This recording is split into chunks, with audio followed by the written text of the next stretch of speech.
오늘은 특별히 맥주 감사 주일로 우리가 지키면서 오늘 본문을 중심으로 하나님께서 기뻐 받으실 맥주 감사라는 제목으로 하나님의 은혜의 말씀을 함께 나누고자 합니다.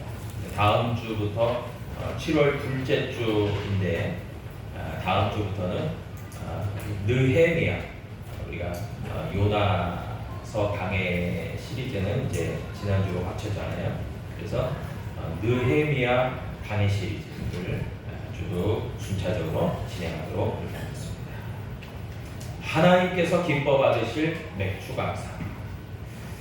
여러분, 감사에 대해서 한번 생각해 보신 적이 있으신지 모르겠어요. 감사. 제가 오늘 오전 9시 학생회 부득이 중고등부 학생들 중에 기말고사가 아직 덜 끝난 아이들이 있어서 학생회 우리 아이들을 위해서는 오전 9시에 예배가 진행이 되는데요. 제가 몇 아이들에게 말씀을 전하면서 물어봤어요. 감사할 일이 있는가라고 말이에요. 그럴 때 어떤 아이는 감사할 것이 있다고 끄덕이고, 또 어떤 친구는 감사할 게 별로 없다고 이렇게 고개를 절레절레 흔들더라고요. 여러분, 우리 작년부 우리 성도님들 같은 경우는 어떠신 것 같습니까? 맥주 감사를 우리가 지키며 맥주 감사 예배를 드리면서 정말 우리의 삶 가운데 있는 많은 감사의 제목들이 있음으로 지금 예배를 드리고 있는가, 아니면 그냥 절기상 맥주 감사가 됐기 때문에 예배를 드리고 이렇게 참여하는 건가라고 하는 것입니다. 여러분, 그럴 때에 분명히 우리가 기억해야 될 것이 있는 것 같아요. 먼저 우선적으로 그것은 무엇이냐면, 제가 주보에 있는 목회 칼럼에도 그 내용을 좀 적어놨지만, 하나님께 감사절을 지키고 하나님께 감사하는 근본적 이유는요, 여러분, 성경이 우리에게 말씀하죠. 항상 기뻐하라, 쉬지 말고 기도하라, 범사에 감사하라. 이는 너희를 향하신 하나님의 뜻이다. 여러분, 절기를 맞이해서 감사를 표현하면서 예배를 드리고 절기를 지키는 것도 물론 중요하지만, 우리의 365일, 우리의 일평생이 하나님 앞에서 감사를 표현해야 되는 그런 신앙인들인 거죠. 그래서 우리에게 감사는 무엇이냐라고 물어보고 성경이 대답한다면, 여러분, 그것은 분명하게 범사의 감사를 전제로 하고 있고요. 그리고 감사라고 하는 것은 내 소유의 넉넉함, 그리고 나의 어떤 감정적인 굉장히 안락함, 그리고 나의 삶 가운데에 풍성한 풍요로움만을 가지고 감사가 이루어진 것이 아니라, 여러분, 그리 아니하실지라도 내 사정과 형편이 지금 넉넉지 못하고 나에게 여러 가지 문제가 많이 있고, 그리고 나의 감정은 지금 상당히 혼란하고 복잡할지라도, 여러분, 그 모든 것을 초월해서 전능의 하나님 앞에 드리는 신앙의 고백과 신앙의 그런 감사라는 거죠. 여러분, 그런 의미에서요, 오늘 하나님께서 기뻐 받으실 맥주 감사에 해당되지 않는 분은 한 분도 없다는 거예요. 모두가 다 하나님 앞에 감사절을 지키고 감사할 수 있는 저와 여러분 되는 줄로 먼저 믿으시기를 바랍니다. 네, 그게 참 중요한 것 같아요. 신앙의 고백이라는 거예요. 여러분, 이제 오늘 본론으로 들어가서 오늘 신명기 이 27장 이하가 주는 26장이 주는 그 감사에 대한 의미들을 좀 살펴보고자 합니다. 먼저요, 감사의 출발점, 감사의 시작은 과거에서부터라는 것을 오늘 본문은 우리에게 말씀해주고 있습니다. 여러분, 하나님께 감사한다는 것이요, 과거로부터의 어떤 출발점, 시작, 그리고 회상 기억함에서 시작한다는 것입니다. 그래서 이스라엘 백성들의 과거를 오늘 본문에서 기록하고 있어요. 과거를 생각하면 정말이지 감사가 나온다는 거죠. 그래서 오늘 본문 26장 5절 이하에 보니까 이렇게 이야기하고 있습니다.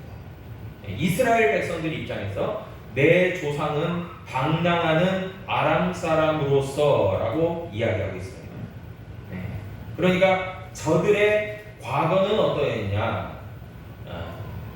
방랑자였다, 나그네였다, 정처 없이 떠도는 사람들이었다. 여러분, 나그네 성경에서 고아와 과부와 나그네를 선대하라고 하는데 거기서 나오는 이제 나그네, 여러분 사실 나그네들이 참 어려운 삶을 살아가요. 왜냐하면 안식처가 없어요, 거주지가 없어요, 정해진 곳이 없어요. 그러면 늘 오늘은 이곳 내일은 저곳이에요. 여러분, 그만큼 불안정한 인생을 살아갈 수밖에 없다는 것이죠. 여러분, 그래서 하나님께서 이스라엘 백성들에게 젖과 꿀이 흐르는 가나안 땅을 주셨다. 여러분, 그것은요 정착지, 거주지가 마침내 생겼다라는 의미예요. 대단한 복이에요. 여러분, 그런 점에서요 이스라엘 백성들의 조상은 방랑하는 아람 사람이었다.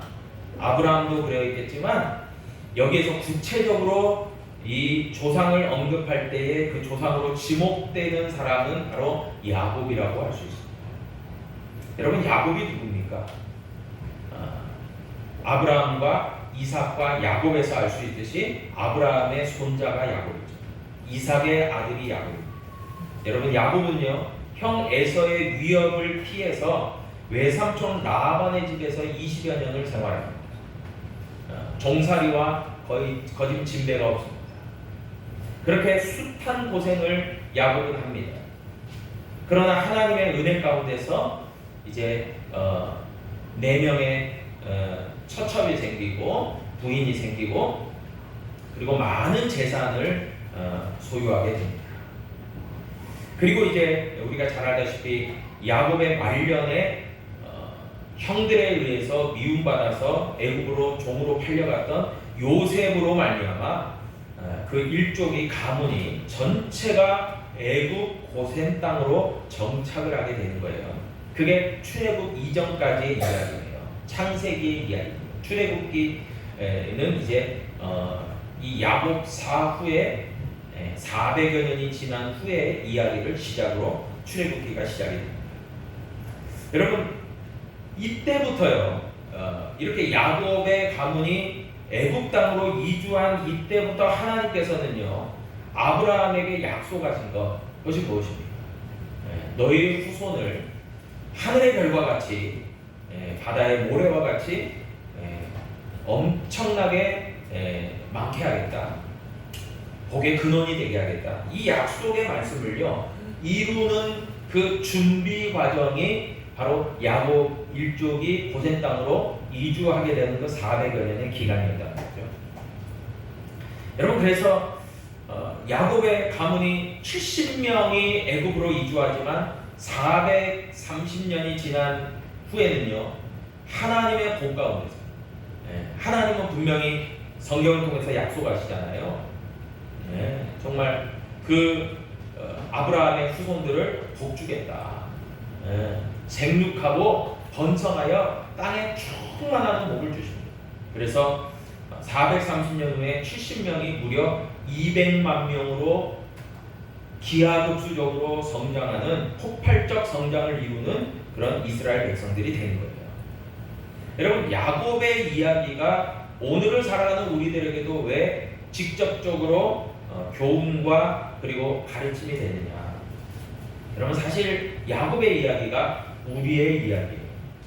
왜 그렇습니까? 야곱이 이 세상에 태어났을 때 방랑자였다는 거죠. 안식처, 제대로 된 세상에 안식처가 없었다는 것입니다.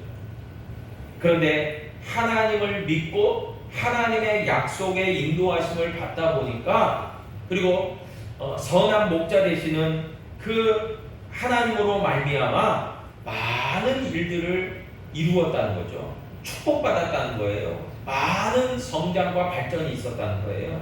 여러분, 그것을 오늘 본문 신명기 26장은 잘 고백해 주고 있습니다. 그래서 저와 여러분들도 마찬가지일 것 같아요. 감사의 출발은 과거로부터 출발되고 시작이 됩니다. 지난 날 한번 되돌이켜 보세요. 정말 많은 것들을 이루지 않으셨습니까? 우리 연세가 지긋하신 우리 장로님들, 권사님들 한번 지난날 한번 기억해 보십시오. 내가 어떻게 신혼생활을 시작했고, 내가 어떻게 지금의 장성한 자녀들을 어떻게 낳았고, 그리고 그 아이들이 유년기를 거쳐서 초중고 대학을 지나서 지금의 가정들을 일구고 했던 그런 모든 것들을 한번 떠올려 보십시오. 그러면요, 정말 마치 무에서 유를 창조한 것처럼 그렇게 보잘것없었던 것에서 지금은 나로 하여금 하나님께서 많은 것을 이루게 하셨구나 라는 것을 기억하시게 될 겁니다. 여러분, 그래서 과거를 기억하고 떠올리고 회상한다는 것은요, 굉장히 감사에 있어서 중요한 전제 요소라고 할 수 있습니다. 두 번째는요, 오늘 본문 2절의 말씀을 통해서 볼 때에요, 진정한 하나님께 드리는 감사는요, 말뿐이 아니라 말로도 표현해야 되겠지만 삶을 드리는 감사다라고 하는 것을 알 수가 있습니다. 신명기 26장 2절에 보니까요, 내 하나님 여호와께서 내게 주신 땅에서 그 토지의 모든 소산의 만물을 거둔 후에 그것을 가져다가 광주리에 담고 내 하나님 여호와께서 그의 이름을 두시려고 택하신 곳으로 그것을 가지고 와서 그랬습니다. 여러분, 오늘 맥주감사 예배를 드리고 맥주감사 절을 지키면서 우리가 다 맥주감사 예물을 드렸으리라 생각합니다. 여러분, 맥주감사를 드릴 때의 그 예물은요, 우리가 농사를 짓진 않지만 첫열매 만물을 드리는 신앙의 마음으로 드리는 거예요. 그것은 지난날 1월부터 시작해서 6월까지 상반기 동안 하나님의 크신 은혜가 나에게 있었음을 기억하고 감사하면서 나의 것에서 소중한 것을 마음에 담아 믿음의 신앙으로 올려드리게 되는 것이라는 거죠. 여러분, 그럴 때 오늘 본문 2절이 분명히 이야기합니다. 하나님께서 우리에게 주신 땅에서 거둔 만물을 하나님께 가져와 드렸다라고 말해요. 여러분, 첫 열매를 드린다, 만물을 드린다, 그것이 무슨 의미가 있을까요? 가장 첫 수확의 열매를 하나님께 드렸다. 그리고 이 모든 것이 하나님에 대한 은혜의 감사다. 이건 뭡니까? 지난달부터 내가 아무것도 없을 때부터 첫 열매잖아요. 그러니까 씨를 뿌렸을 때는 아무것도 얻은 게 없잖아요. 그러니까 마침내 거두게 된 것, 그 첫 수확에 대해서 이것은 하나님의 은혜와 축복일 수밖에 없다라고 하는 것을 신앙적으로 인정하고 하나님께 감사를 먼저 표하는 거예요. 그렇기 때문에 만물 첫 열매를 가져오게 되었다는 것이죠. 여러분, 감사는요, 과거로부터의 회상, 기억함도 중요하지만요, 말로서만이 아니라 하나님 앞에 귀한 예물을 올려드리는 것입니다. 그런데 첫 열매와 만물이라고 그랬어요. 이것에서 표현되어지는 그 의미는 무엇입니까? 감사는 무엇보다도 우선순위가 중요하다라는 것입니다. 우리의 감사를 받으시기에 합당하신 분이 우선적으로 하나님이심을 저와 여러분들이 기억하는 이 시간 되기를 축복합니다. 우리의 감사를 받으시기에 합당하신 분은 하나님이에요. 내가 수고하고 애쓰고 또 나와 더불어서 어떤 이들이 참 땀을 흘렸다, 물론 칭찬받고 격려받고 또 위로받아야 될 일이 맞습니다. 나도 애쓰고 수고한 건 맞아요. 그것을 폄하하는 건 아닙니다. 다 공로를 인정하고 잘했어, 애썼어, 수고했어, 그렇게 격려받아야 됩니다. 그러나 우선적으로 이 모든 일을 이루신 분이 하나님이심을 인정하고 고백하는 감사가요, 저와 여러분의 우선순위가 되어야 될 줄로 믿습니다. 이게 정말 필요한 거예요. 여러분, 그리고 하나님께 가장 첫 열매를 드리며 감사를 표현하는 것은요, 우선순위에 부합되듯이 거둔 수확물에서 남은 것을 드리는 것이 아니라 첫 것을 드리는 의미가 포함되어 있습니다. 그래서 창세기 4장 4절에도 보니까요, 아벨은 자기도 양의 첫 새끼와 그 기름으로 드렸더니 라고 얘기해요. 여러분, 아벨의 제사를 하나님이 기뻐 연락하신 이유가 있을 거예요. 그것은 그만큼 하나님께 감사하는 마음뿐만이 아니라 천열매 만물을 드렸다는 것입니다. 여러분, 아벨은요 비록 자기의 소출이 작지만 그 양의 첫 새끼를 가지고 비록 작은 것이지만 그것을 이루신 분, 거두게 하신 분에 대한 감사가 있었어요. 그래서 우선순위를 정하고 첫 것을 구별하여 가장 먼저 하나님 앞에 드릴 줄 알았다는 것입니다. 여러분, 또한 이 첫 것을 드린다는 것의 영적 의미는요, 우선적으로 하나님께 드린다라는 것뿐만이 아니라요, 그것을 드림으로 해서 하나님은 이후에도 나의 삶의 공급자가 되신다라고 하는 신앙의 고백이 들어가 있는 거예요. 여러분, 제가 전에도 그런 설교 때 말씀드렸지만, 제가 농촌에서 목회할 때 신방을 하고 할 때 우리 권사님들, 장로님들, 권사님들 이런 분들이요 가장 좋은 것으로 씨를 뿌리려고 남겨두더라고요. 그래서 여쭈어 봤더니, 목사님, 가장 좋은 것을 파종해야 소출이 많기 때문에 그렇게 가장 좋은 건 남겨놓습니다. 여러분, 첫 것에 들어가 있는 게 무엇입니까? 가장 좋은 거예요. 그 가장 좋은 것을 믿음으로 심을 때에 하나님은 나로 하여금 부욕해 하시고 나의 궁핍함을 돌아보시고 나를 채워주시고 공급하시는 하나님이다. 아멘. 이 신앙이 있는 거예요. 여러분, 그래서 힘들지만 하나님 앞에 쌓는 거예요. 이게요 예물을 드림의 근본적인 취지입니다. 이것이 없이 그냥 좀 아까운데 그냥 좀 드리긴 해야 되지만 그냥 좀 남는 거 드리고, 여러분, 그거 아니에요. 가장 첫 것을 귀하게 여기고 귀한 것을 드리는 믿음이 우리에게 필요한 것이죠. 여러분, 빌립보서 4장 19절에 보니까 나의 하나님이 그리스도 예수 안에서 영광 가운데 그 풍성한 대로 너희 모든 쓸 것을 채우신다 그랬어요. 분명히 하나님은요 공급하시는 하나님의 영육간에 우리를 공급하세요. 그러면 하나님이 우리에게 이렇게 부어주실 때에는 우리도 하나님께 대한 어떤 마음과 믿음의 자세가 필요할까요? 하나님을 존귀하게 여길 줄 알아야 돼요. 여러분, 마태복음 6장 31절 이하도 보니까 우리의 신앙의 우선순위를 잘 정하고 있습니다. 염려하여 무엇을 마실까, 무엇을 먹을까, 무엇을 입을까 하지 마라. 너희는 먼저 그의 나라와 그의 의를 구하라. 그리하면 이 모든 것을 너에게 더하실 거다. 우선순위가 정확히 정해지고 하나님의 존귀함을 나타낼 때에 하나님은 공급하신다. 분명하게 말씀합니다. 여러분, 저는 어느 면에서 보면은 좀 맥주 감사 예배를 드리면서 하나님, 제가 소출이 별로 없고 소득이 별로 없고 그래도 감사절을 드립니다. 그래서 참 이 보잘것없는 것에서도 참 어느 면에서는 이걸 드립니다 라고 할 때에 하나님 그 마음을 다 아세요. 그 마음과 정성을 다 보시는 거예요.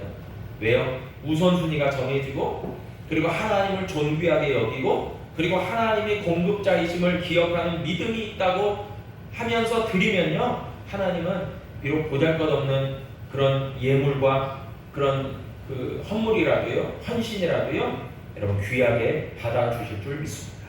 그리고요, 예물드림과 헌신은요 현재적 신앙이라는 것을 기억하세요. 여러분, 이게 무슨 얘기냐? 내가 과거에 난 잘 나갈 때가 있었어. 그래서 전에는 뭐 다 잘했어. 근데 지금 나는 좀 쉽지 않고 힘들고 어려우니까 나는 그냥 다 하나님의 이해를 구하고 나는 그냥 중단할래. 여러분, 그러지 않습니다. 감사는요 현재적 감사입니다. 그래서요, 금년에도요 나와 함께 하시고 나와 동행하시며 나의 공급자가 되시는 하나님 앞에 적은 것이라도 심을 줄 알아야 돼요. 그래야만 하나님께 받게 되어 있다는 거예요. 이게 영적 원리죠. 이게 성경이 가르쳐주는 말씀입니다. 여러분, 그래서 우리는요 힘들지만 감사해야 되고 힘들지만 감사를 심는 저와 여러분 되시기를 축복합니다. 마지막으로요, 세 번째로 보니까요. 감사는요.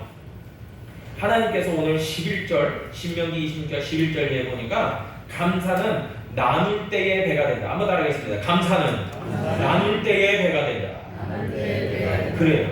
여러분 각자의 어떤 신앙의 고백과 믿음의 우선순위를 정하고 하나님께 감사를 표했지만 그 감사로 드려진 것을 통해서 뭐예요? 나누었다라고 하는 거죠. 11절에 보니까요. 내 하나님 여호와께서 너와 내 집에 주신 모든 복으로 말미암아 너는 레위인과 너희 가운데에 거류하는 객과 함께 즐거워해라.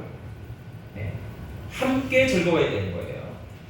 여러분 여기에서 나오는 레위인과 객이 있을 겁니다. 여러분 레위인은 하나님의 제사를 주관하기 위해서 분깃을 따로 받지 못하고 하나님이 저들의 분깃이 된 사람들을 가리키죠. 네. 그래서 이 분깃이라는 말은요 히브리어로 하레크라고 하는데 이 말이요 몫이다, 분깃이다, 이 배당이다, 소유다. 그래서 결국 뭡니까? 하나님이 너의 배당이죠. 하나님이 너의 몫이야. 그것은 무엇입니까? 하나님의 주권적으로 그렇게 이루어졌기 때문에 너에게는 실제적인 땅이 주어지지 않았어 라고 이야기합니다. 그러면 저들이 무엇을 기반으로 살아갑니까? 제사장들과 레위인이요. 다른 지파들의 11조를 통해서 그들이 삶을 영위해 갔어요. 민수기 18장 21절에 보니까요. 내가 이스라엘 자손이 드리는 11조를 레위 자손에게 기업으로 다 주었으니 그들은 회막에서 하는 일을 수행한다. 그러니까 그 밑바탕을 하나님께서 그렇게 정해주신 거예요. 그런데 이제 이스라엘 백성들이 이걸 잘 안 지키게 돼요. 그러니까 제사장과 레위인들이 방황을 합니다. 그러면서 타락하고 변질하게 돼요. 그것이 또 큰 문제가 되어지게 됩니다. 여러분 그래서 얻은 것들을 함께 공유하고 나눈다 굉장히 중요한 거예요. 여러분 또한 객이 나와요. 객. 여러분 객은 다른 말로 이야기하면 나그네와 이방인을 가리킵니다. 한마디로 이야기하면 혈통적으로 이스라엘인이 아닌 거예요. 이스라엘 백성이 아닌 거예요. 그런데 그런 저들까지도 공동체와 함께 즐거워하게 해라 라고 이야기하는 거예요. 여러분 여기에서요 굉장한 중요한 의미들이 들어가 있습니다. 하나님께서는요 비록 혈통적으로 신앙적으로 소외되는 사람들이라 할지라도 저들은요 공동체에서 보면 사회적 약자입니다. 그 약자들까지도 배려하고 선의를 베풀면서 감사에 참여하게 만들어라 그렇게 한 거예요. 이게 명령으로 떨어집니다. 여러분 그래서 이 끊임없이 하나님의 말씀으로는요 나그네와 과부와 고아 등 사회적 약자들을 배려해야 된다라고 이야기하고 있습니다. 네. 함께 더불어 감사하는 것들을 이루어가는. 여러분 그러니까 여기에서 현재적으로 우리가 적용하면 뭐가 되겠습니까? 좀 힘들고 어려운 분들이 있을 거 아니에요. 나는 좀 그래도 감사의 제목이 좀 있는데 그래도 좀 풍성함이 있는데 저 사람은 좀 어렵다. 그러면 어떻게 했습니까? 네. 더불어 감사하려면 격려하고 위로함이 필요하겠죠. 이런 부분들을 구체적으로 이야기해주고 있습니다. 여러분 오늘 본문을 통해서 우리가 깨닫게 되는 것도 있어요. 감사는요 범사의 감사다. 이 감사라는 것은 나의 소유가 넉넉해서 그리고 내가 잘 되어져서 하는 감사만이 아니라 범사에 감사하는 거다. 그리 아니하실지라도 감사하다. 그것을 전제로 출발하면서 지난날 하나님께서 아무것도 없었던 우리를 이와 같이 이끄시고 인도하심에 과거를 기억하고 회상하면서 감사는 시작되고 또한 감사는 현재적 의미가 있기 때문에 현재의 삶을 통해서도 하나님 앞에 감사를 표현하고 감사를 드리고 그리고 우선순위를 정해서 하나님 앞에 가장 첫 것 귀한 것을 우선적으로 드리는 그런 신뢰와 존귀의 마음, 하나님을 존귀케 하는 마음, 그런 마음들 또한 하나님께서 정하신 분깃이 있음을 기억하고 또 사회적 약자를 배려하는 그런 마음으로 더불어 함께 감사합니다. 여러분 그런 신앙의 고백과 태도가요 하나님께서 기뻐 받으실 맥주 감사인 줄로 믿습니다. 저와 여러분들이 그런 믿음의 자세를 잘 지키며 간직하며 하나님이 기뻐 받으실 맥주 감사를 올려드리는 저와 여러분 될 수 있기를 주님의 이름으로 축복합니다. 기도합니다.